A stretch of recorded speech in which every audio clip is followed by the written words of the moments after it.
বন্ধুরা, আমার সিপিডিয়া চ্যানেলের পক্ষ থেকে সকল দর্শককে জানাই আন্তরিক প্রীতি ও শুভেচ্ছা। বন্ধুরা, আমি গ্রন্থাগার বিজ্ঞানের বিভিন্ন ধরনের ইন্টারভিউ এবং পরীক্ষার জন্য প্রস্তুতির জন্য বিভিন্ন আপডেট দিয়ে থাকি আমার এই সিপিডিয়া চ্যানেলের মাধ্যমে।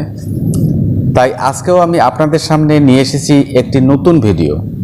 তবে এই ভিডিওটি তৈরি করেছি আমার গ্রন্থাগারিক পদপ্রার্থী ভাই বোনদের জন্য। বন্ধুরা, আপনারা সবাই জানেন যে দীর্ঘদিন প্রতীক্ষার পর পশ্চিমবঙ্গ সরকার এবার পাবলিক লাইব্রেরিগুলিতে নিয়োগ করতে চলেছেন প্রচুর সংখ্যক গ্রন্থাগারিক। এই গ্রন্থাগারিক নিয়োগ হবে পশ্চিমবঙ্গের প্রতিটি জেলায় সর্বমোট 738টি পদে।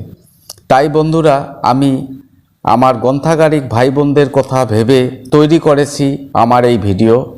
এই ভিডিওর মাধ্যমে আমি দেখাতে চাচ্ছি যে পাবলিক লাইব্রেরিগুলিতে যে ইন্টারভিউ হবে সেখানে কি ধরনের প্রশ্ন করা হবে এবং উত্তর কিভাবে দিতে হবে তাকে নিয়েই তৈরি করেছি আজকের আমার এই ভিডিও। আমার ভিডিওর প্রথম কোশ্চেনটি হলো, আমেরিকায় গ্রন্থাগার বিজ্ঞানের জনক কাকে বলা হয়?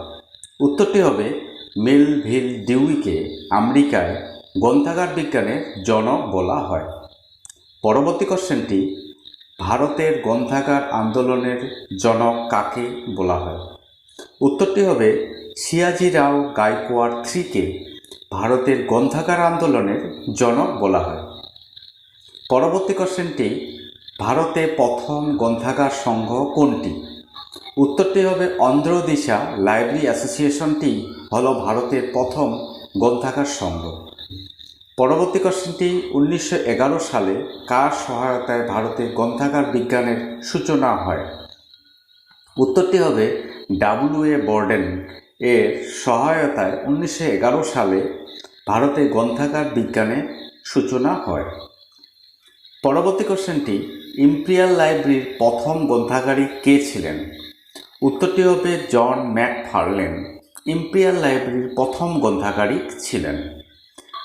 পরবর্তী কোশ্চেনটি, কোন বছর ক্যালকাটা পাবলিক লাইব্রেরি স্থাপিত হয়? উত্তরটি হবে 1836 সালের আগস্ট মাসে ক্যালকাটা পাবলিক লাইব্রেরি স্থাপিত হয়।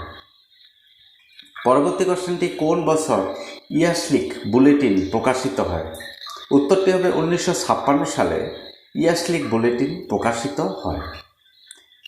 RRL অর্থাৎ রাজা রামমোহন রায় লাইব্রেরি ফাউন্ডেশন এর হেডকোয়ার্টারটি কোথায় অবস্থিত? উত্তরটি হবে কলকাতায় রাজা রামমোহন রায় লাইব্রেরি ফাউন্ডেশন এর হেডকোয়ার্টারটি অবস্থিত। পরবর্তী কোশ্চেনটি, ILA অর্থাৎ ইন্ডিয়ান লাইব্রেরি অ্যাসোসিয়েশন এর হেডকোয়ার্টারটি কোথায় অবস্থিত?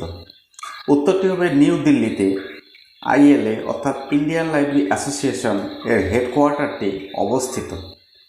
পরবর্তী কোশ্চেনটি, লাইব্রেরি সায়েন্সকে বিষয় হিসেবে কে প্রথম টার্মটি ব্যবহার করেন? উত্তরটি হবে ডক্টর S.R. রঙ্গনাথন লাইব্রেরি সায়েন্সকে বিষয় হিসেবে প্রথম টার্মটি ব্যবহার করেন। পরবর্তী কোশ্চেনটি, ল্যাটিন শব্দ লিবার এর অর্থ কী? উত্তরটি হবে ল্যাটিন শব্দ লিবার এর অর্থ হলো বই, অর্থাৎ লিবার এর অর্থ হলো বই। পরবর্তী কোশ্চেনটি, যে গ্রন্থাগারগুলিতে শুধুমাত্র প্রিন্টেড মেটেরিয়াল থাকে তাকে কি গ্রন্থাগার বলে? অর্থাৎ যে গ্রন্থাগারগুলিতে প্রিন্টেড মেটেরিয়াল অর্থাৎ প্রিন্ট মিডিয়া অর্থাৎ বই জার্নাল যেগুলো প্রিন্টেড থাকে সেই গ্রন্থাগারগুলিকে ট্রেডিশনাল লাইব্রেরি বলে। এই গ্রন্থাগারগুলিতে শুধুমাত্র প্রিন্টেড ডকুমেন্টই থাকে। পরবর্তী কোশ্চেনটি, যে গ্রন্থাগারগুলিতে ডিজিটাল এবং প্রিন্টেড উভয় ধরনের ডকুমেন্ট থাকে তাকে কি গ্রন্থাগার বলে? অর্থাৎ যে গ্রন্থাগারগুলিতে ডিজিটাল ফরম্যাটে কোনো জিনিস থাকে এবং তার সঙ্গে প্রিন্টেড ডকুমেন্টও থাকে, অর্থাৎ উভয় ডিজিটাল এবং প্রিন্টেড ডকুমেন্ট যে গ্রন্থাগারগুলিতে থাকে তাকে হাইব্রিড লাইব্রেরি বলা হয়। পরবর্তী কোশ্চেনটি, যে গ্রন্থাগারগুলিতে শুধুমাত্র ইলেকট্রনিক রিডিং মেটেরিয়াল থাকে তাকে কি ধরনের গ্রন্থাগার বলা হয়? অর্থাৎ যে গ্রন্থাগারগুলিতে শুধুমাত্র ইলেকট্রনিক রিডিং মেটেরিয়াল থাকে, কোনো প্রিন্টেড মেটেরিয়াল থাকে না, সেখানে ইলেকট্রনিক রিডিং মেটেরিয়ালগুলোই শুধু থাকে তাকে ডিজিটাল লাইব্রেরি বলে। পরবর্তী কোশ্চেনটি, যে গ্রন্থাগারগুলিতে শুধুমাত্র অনলাইন রিডিং মেটেরিয়াল সংগৃহীত থাকে তাকে কি গ্রন্থাগার বলে? অর্থাৎ যে গ্রন্থাগারগুলিতে কোনো প্রিন্টেড এবং ডিজিটাল মেটেরিয়াল থাকে না, সেখানে অনলাইন অ্যাক্সেসের মাধ্যমে কোনো তথ্যকে পাওয়া যায়, সেই গ্রন্থাগারগুলিকে ভার্চুয়াল লাইব্রেরি বলে। তো বন্ধুরা, আজকে আমার ভিডিও ছিল এটি। Thank you for watching my video. Thank you.